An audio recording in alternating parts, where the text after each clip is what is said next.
Pelo sinal da Santa Cruz, livrai-nos Deus nosso Senhor dos nossos inimigos, em nome do Pai, do Filho e do Espírito Santo. Amém. Vinde, Espírito Santo, enchei os corações dos vossos fiéis e acendei neles o fogo do vosso amor. Enviai o vosso Espírito e tudo será criado e renovareis a face da terra. Oremos, ó Deus, que instruístes os corações dos vossos fiéis com a luz do Espírito Santo. Fazei que apreciemos retamente todas as coisas, segundo o mesmo Espírito, e gozemos sempre da sua consolação, por Cristo Senhor nosso. Amém. Veio o Filho do Homem servir e não ser servido, diz Cristo. Veio dar a sua vida por todos. Oremos.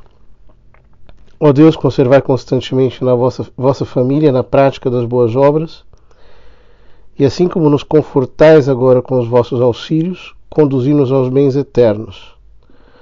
Por nosso Senhor Jesus Cristo, vosso Filho, na unidade do Espírito Santo. Amém.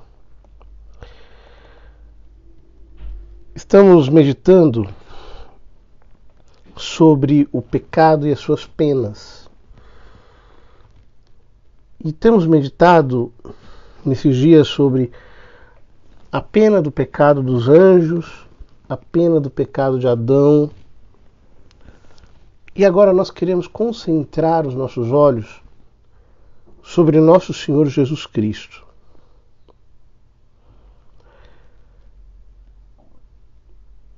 Pensa um pouco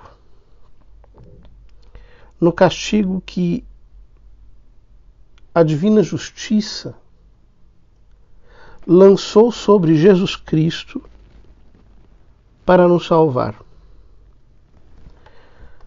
Às vezes nós temos uma visão da graça um pouco superficial.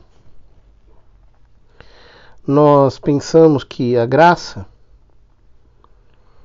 seja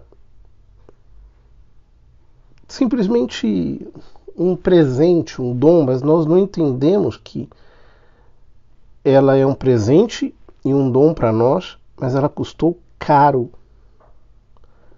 Caro para o Deus que se fez homem. O Verbo encarnado teve que padecer para a nossa salvação. E em comparação com os sofrimentos que ele padeceu, todas as demonstrações feitas contra o pecado, no céu, na terra, no inferno, não são nada. O sofrimento de Cristo foi maior do que o sofrimento de todas as penas que existem.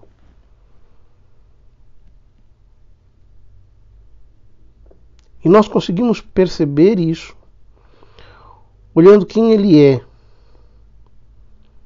olhando todos os tormentos que ele padeceu por nós, olhando todas as culpas pelas quais o inocente Jesus padece. As culpas pelas quais padece não são próprias dele, porque ele não tem pecado. Ele é inocente. Ele é totalmente livre de qualquer tipo de falha, de falta. Ele obedeceu em tudo. Nele não se encontra o mínimo defeito. E justamente por ele ser inocente, na sua grande misericórdia, ele se apresenta como nosso fiador, para sofrer em nosso nome, para padecer em nosso nome. Os tormentos que ele padece pelo pecado são um oceano de dores. E isso não se refere apenas aos tormentos externos que lhes foram impostos pelos seus inimigos, mas também os sofrimentos internos. Esses sofrimentos que são causados pelo amor. Porque quem ama sofre. Sofre porque ama alguém. Sofre porque vê que este alguém não corresponde, vê que este alguém não está à sua inteira disposição. Nosso Senhor sofre penas terríveis, incríveis. Sofre desprezos. Sofre opróbrios jamais vistos semelhantes sobre a terra.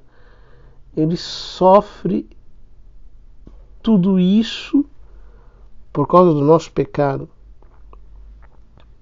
Ele é desprezado, é feito objeto de escárnio, é colocado como uma vítima pública,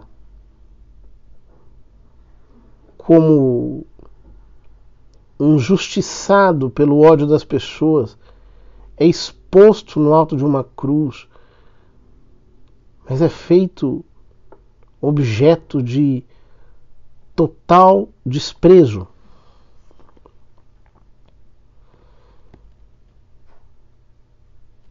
E quem ele é?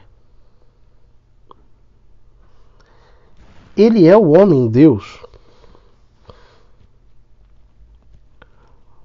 Ou seja, ele é a própria vida. A própria santidade, a própria inocência, mas a vida com V maiúsculo.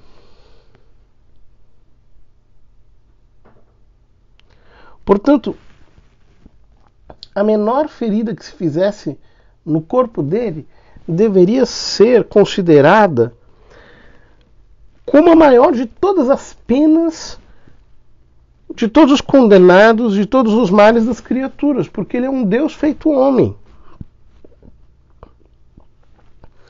Pensa você que alguém te desse o Deus feito homem nos seus braços e você o machucasse, e você o ferisse, e você fizesse nele, sem querer, uma cicatriz. Pensa como isso te causaria mal. Você pegasse o Deus menino nos seus braços e no que você pegasse, você destroncasse o bracinho dele ou ferisse a perna dele, saísse sangue. E você, sabendo que ele é o próprio Deus feito homem, o quanto isso te causaria dor.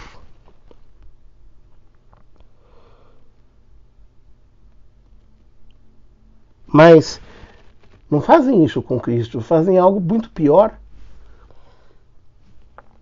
O humilham, cospem na cara dele, puxam seus cabelos, colocam uma coroa de espinhos na sua cabeça, flagelam o seu corpo, açoitam o seu corpo, fazem dele um espetáculo de desonra, de todo tipo de maltrato, e o fazem sangrar até morrer. E ele se humilha.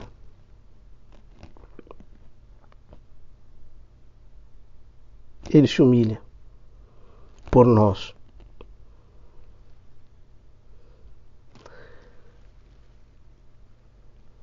Ele chega a dizer ao Pai: meu Deus, por que me abandonastes?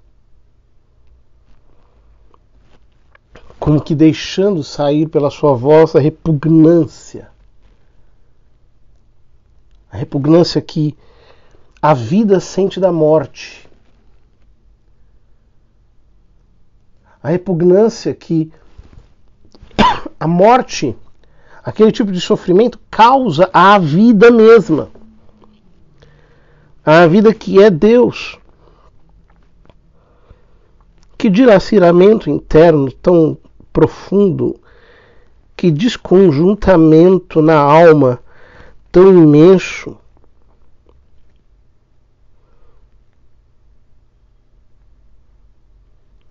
E mesmo assim, ele aceita essa morte cruel.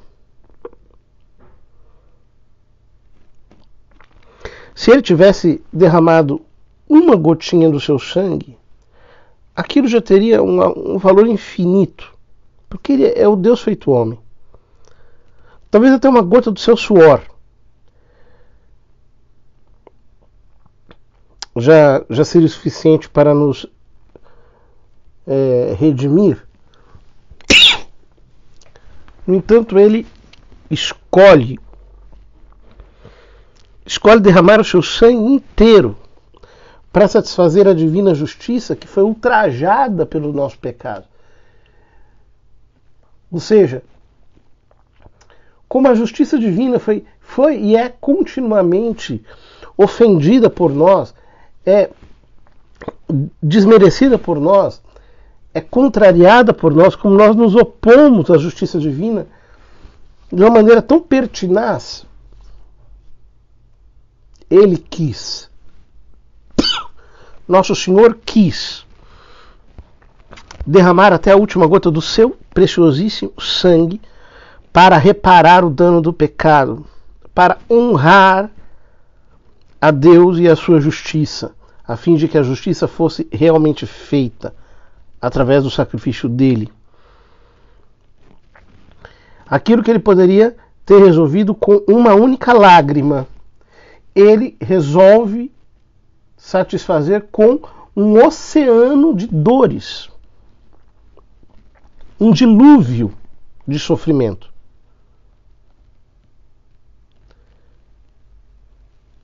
Se não basta o ódio que Deus tem ao pecado, a Escritura diz que o Senhor detesta e abomina o pecado, o que é conveniente porque ele é santíssimo.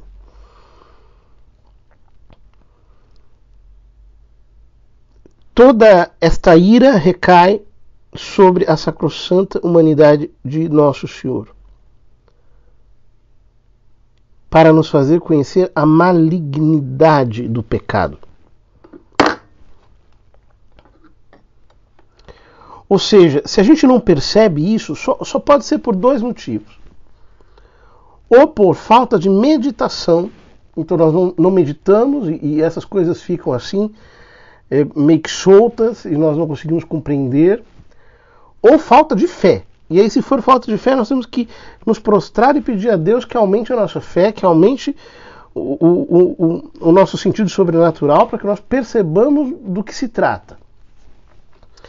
Olha para a cruz e vê a que ponto o teu Deus teve de chegar para reparar os teus pecados. Olha para a cruz. Entende que ele é o Deus feito homem, que ele merecia toda adoração, toda homenagem, todo respeito, toda glória. E que ele aceitou isso por causa da gravidade das nossas culpas.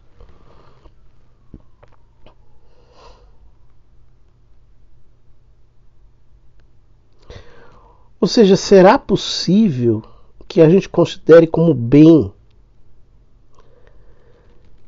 que a gente queira abraçar este mal, que a sabedoria eterna de Cristo considerou como o maior mal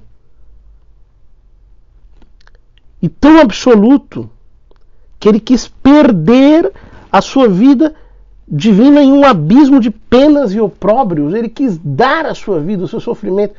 Entende o que foi o sacrifício de um Deus por você? Como é que nós podemos achar que o pecado é agradável, que o pecado é prazeroso, que o pecado é bom, que o pecado se afigure para nós como algo escolhível, se nós vemos o próprio Deus morrer para pagar isso,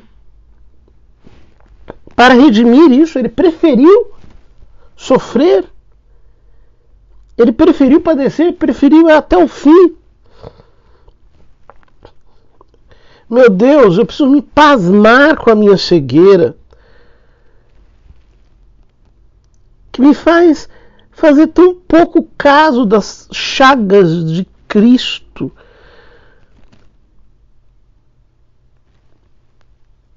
Que me faz não entender que o sangue dele é o remédio que foi aplicado pecado e derramado para me salvar do veneno do pecado. Ele é o antídoto. Meu Deus, eu preciso me assustar com a minha incredulidade, com a minha frieza. Eu preciso, diante da cruz, quebrar o meu coração e entender do que se trata.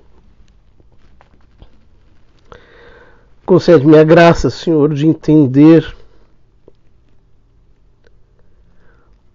que eu preciso abraçar a penitência para vingar em mim os desrespeitos que eu fiz a Deus, a Ti, com os meus pecados.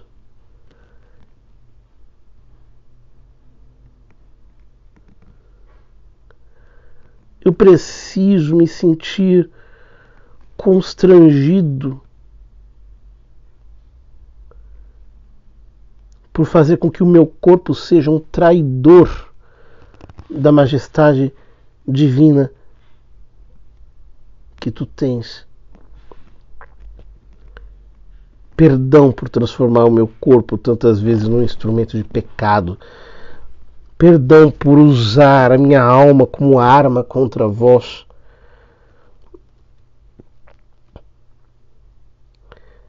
Perdão por utilizar a minha vontade e a minha inteligência para arquitetar o pecado.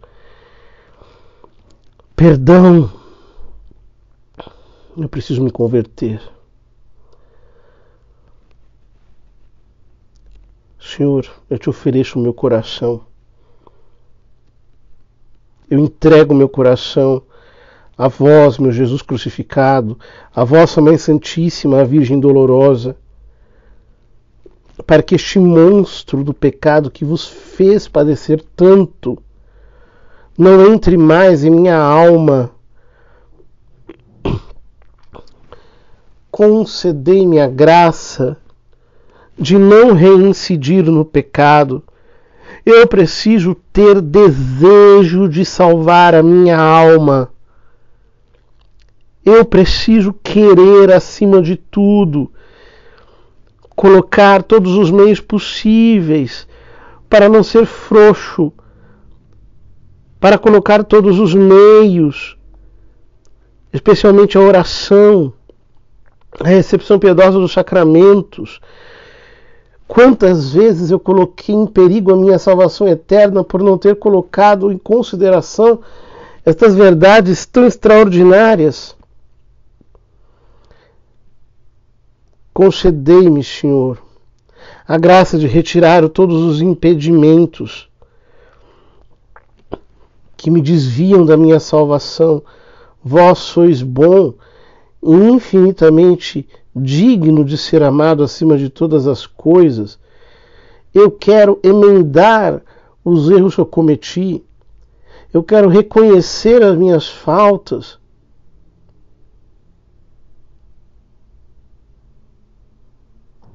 Eu não quero impedir a salvação que o Senhor conseguiu por mim, mediante tão penosos trabalhos. Ó Deus, eu vos amo e estimo acima de todas as coisas, e a prova de que o quero é a repulsa ao pecado. Concedei-me a graça de uma repulsa total e eficaz a todo pecado, para que, olhando o vosso Filho crucificado, eu entenda, de uma vez para sempre, que a minha salvação não foi um jogo, mas que foi um sacrifício de sangue, do sangue de um Deus humanado, um Deus encarnado, e que eu vos queira corresponder por uma vida santa até o fim dos meus dias nesta terra. Ave Maria, cheia de graça, o Senhor é convosco. Bendita sois vós entre as mulheres, e bendito é o fruto do vosso ventre, Jesus. Santa Maria, Mãe de Deus, rogai por nós, pecadores, agora e na hora de nossa morte. Amém. Nós vos damos graças, Deus onipotente, por todos os vossos benefícios, vós que viveis e reinais por todos os séculos dos séculos. Amém. E a bênção de Deus Todo-Poderoso, Pai, Filho e Espírito Santo, desça sobre vós e permaneça para sempre. Amém.